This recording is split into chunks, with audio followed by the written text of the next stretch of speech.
Vous êtes-vous déjà demandé ce qui se passe lorsque la pure propagande rencontre la réalité?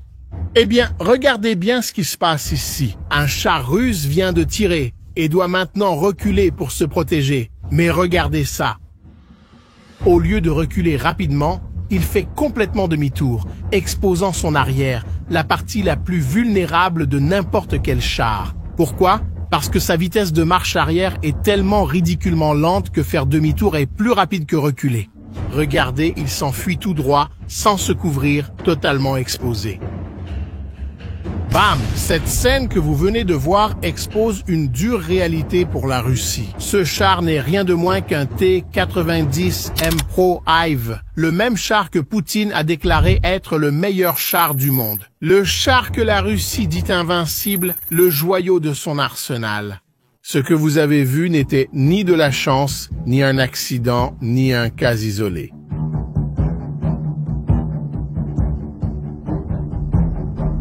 La Russie a tellement misé sur ce char qu'elle a passé presque 1 an à garder chaque nouvelle unité qui sortait de l'usine. Ils attendaient, ils planifiaient pour lancer une attaque qui changerait tout. Et quand ce moment est enfin arrivé, quelque chose d'absolument incroyable s'est produit. Pour que tu comprennes bien cette histoire, je dois te montrer quelque chose qui s'est passé en février 2024. Le 16 de ce mois-là, Poutine a visité l'une des plus grandes usines de chars de Russie, l'Ural Vagon Zavod. Des caméras étaient allumées, enregistrant tout. Il a profité de cette occasion pour faire une déclaration très audacieuse en disant « Le T-90M Pro Hive est le meilleur char du monde ». Selon lui, lorsque ce char s'approche d'une position, il ne reste aucune chance à personne. Il tire plus loin, il est plus précis et il a une meilleure protection. C'était une grande promesse. Et Poutine n'était pas seul dans cette histoire. Rostec, l'entreprise d'État derrière le développement de ce char, a également beaucoup fait l'éloge du T-90M. Mais ils ont commis une erreur révélatrice. Ils ont placé le T-90M dans la même catégorie que 2 autres chars, le T-72 et le T-80, 2 chars qui étaient déjà détruits en grand nombre en Ukraine. Maintenant, prenez un moment pour réfléchir à cela. Si le meilleur char du monde est dans la même catégorie que des chars qui explosent facilement, eh bien cela veut dire quelque chose, non?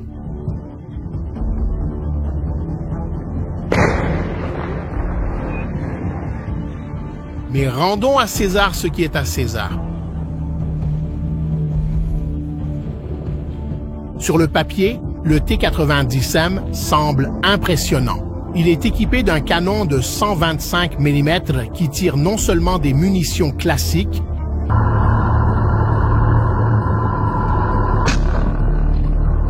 il y a aussi des missiles guidés capables d'atteindre des cibles à 5 km, une portée impressionnante.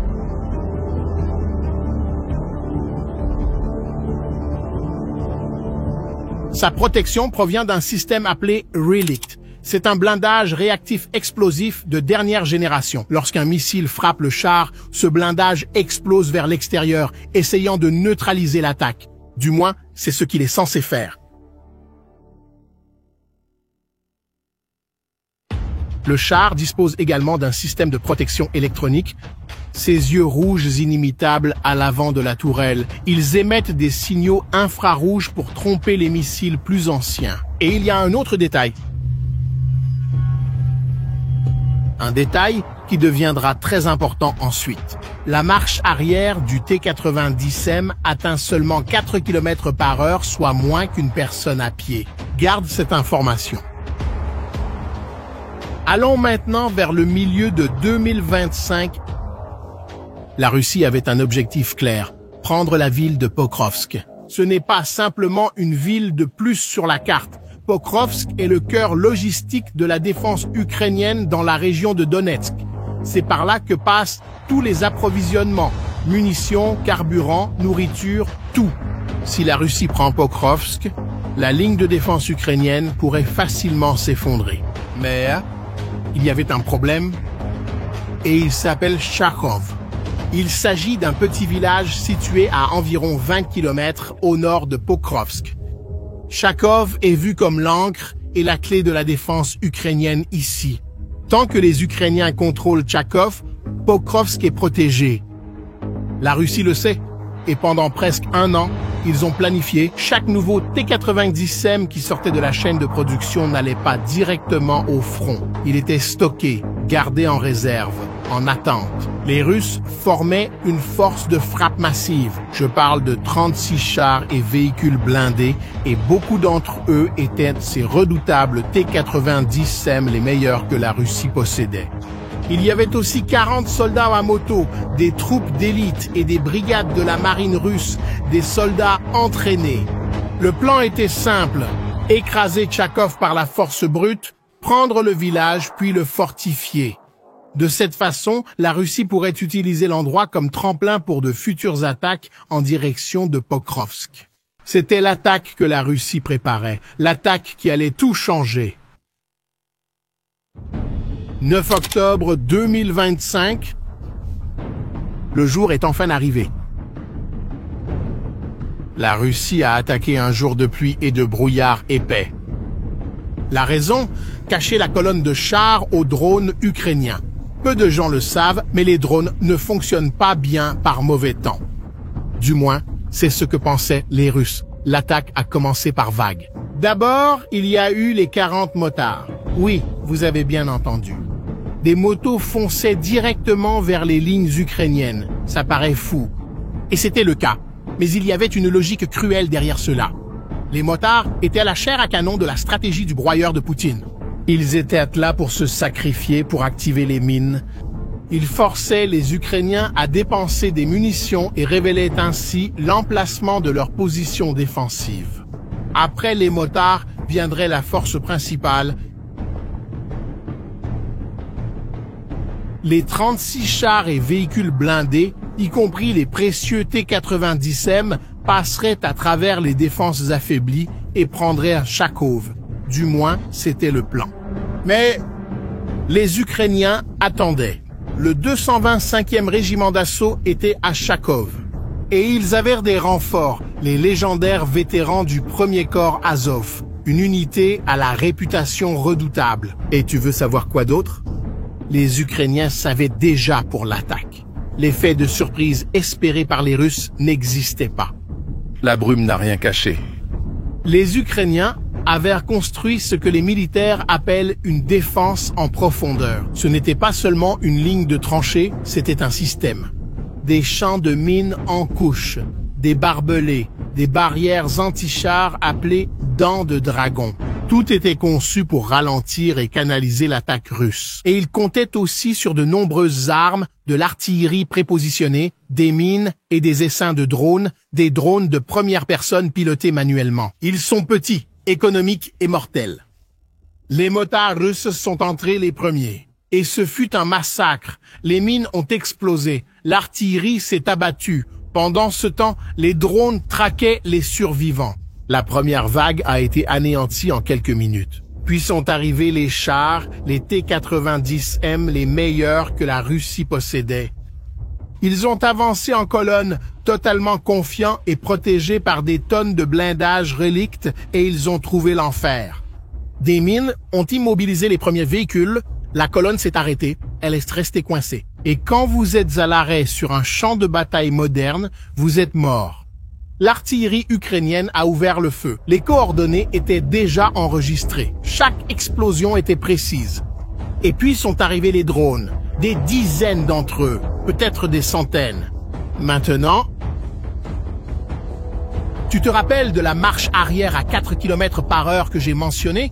Quand un char occidental comme l'Abrams ou le Léopard doit reculer, il fait marche arrière à 40 km/h, tire et se retire rapidement. On appelle cela la tactique du tir-repli.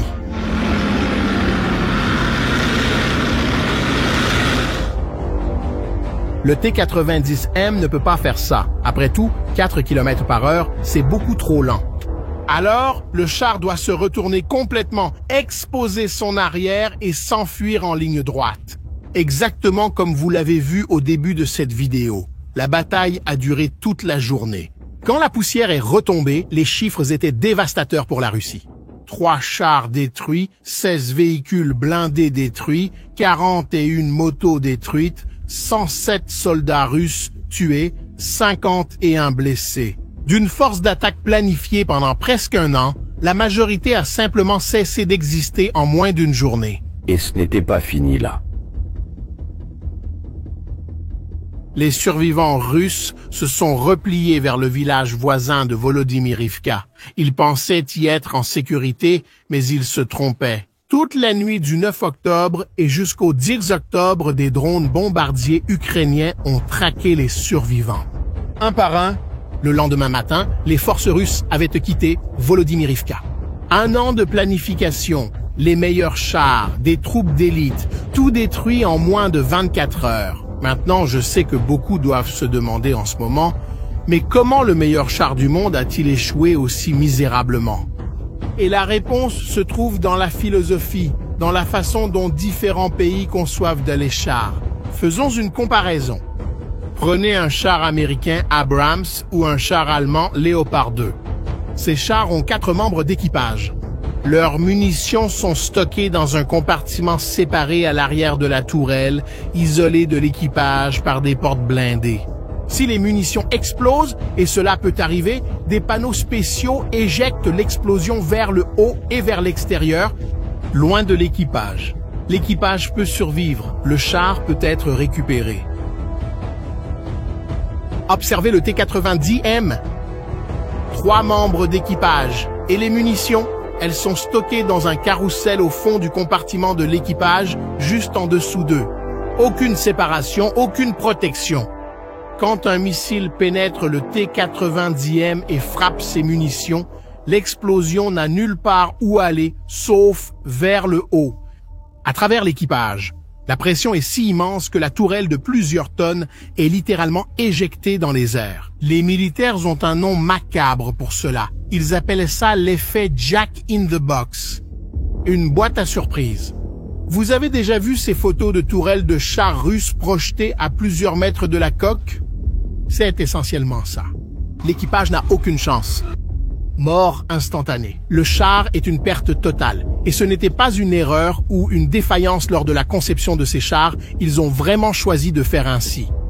La philosophie soviétique privilégiait la conception de chars petits, bas et difficiles à atteindre. 3 membres d'équipage signifient une tourelle plus petite, moins de poids, plus d'agilité. Mais tout cela a un prix. L'équipage est exposé et devient totalement jetable, le char aussi est jetable. Conçu pour être produit, utilisé et perdu en masse.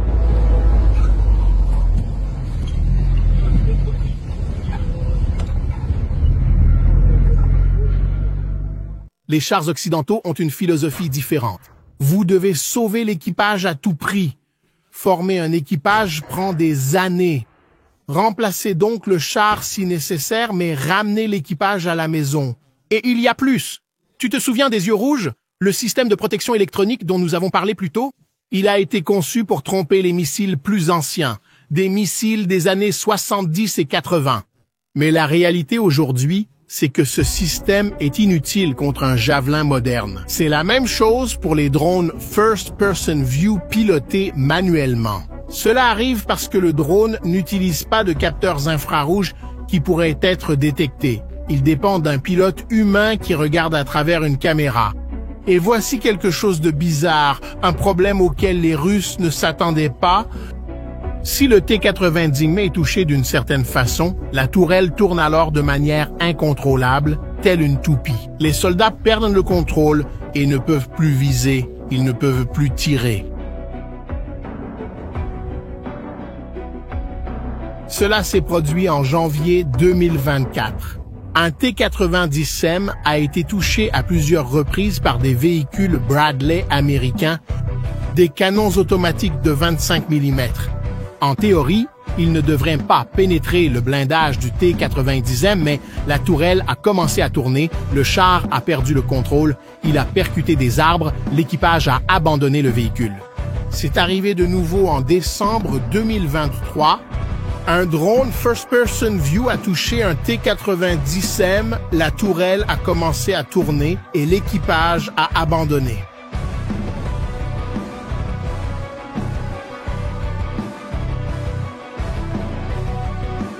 Mai 2024, même histoire.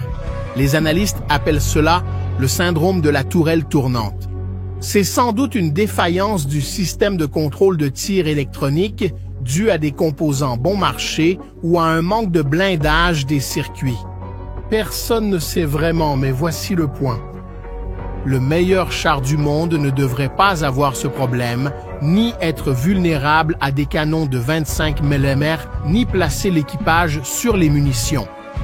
Comme vous pouvez le voir, le T-90M n'est pas un char du 21e siècle, c'est un char des années 90 avec de l'électronique moderne ajoutée dessus. Et dans la guerre moderne, cela ne suffit pas. La preuve en a été donnée le 10 octobre. Un jour après Kharkov, la Russie a tenté une nouvelle attaque. Même zone, 3 autres chars détruits, 16 autres véhicules blindés détruits. Le 13 octobre, ils ont essayé à nouveau. 3 autres chars détruits, 13 autres véhicules détruits. En une semaine, la Russie a pratiquement perdu toute une brigade en essayant de prendre ce village. Le résultat? Kharkov reste aux mains des Ukrainiens.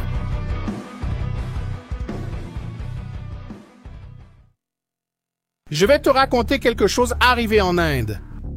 Parce qu'en 2019, ils ont passé une grosse commande. Ils ont acheté 469 chars T-90. Je parle de la version d'exportation, une affaire évaluée à 2 milliards de dollars. L'Inde était enthousiaste. Après tout, ils auraient enfin des chars modernes, mais les problèmes ont commencé à apparaître rapidement. En 2017, lors d'une compétition internationale de chars en Russie, les T-90 indiens sont tombés en panne à plusieurs reprises, ils ont eu des problèmes mécaniques et l'Inde a perdu la compétition. Les premiers rapports utilisateurs sont alors arrivés. Les problèmes signalés étaient nombreux. Mauvaise mobilité sur terrain boueux, difficulté à monter des pentes, moteur faible. Presque désespérément, l'Inde a dû prendre une mesure drastique.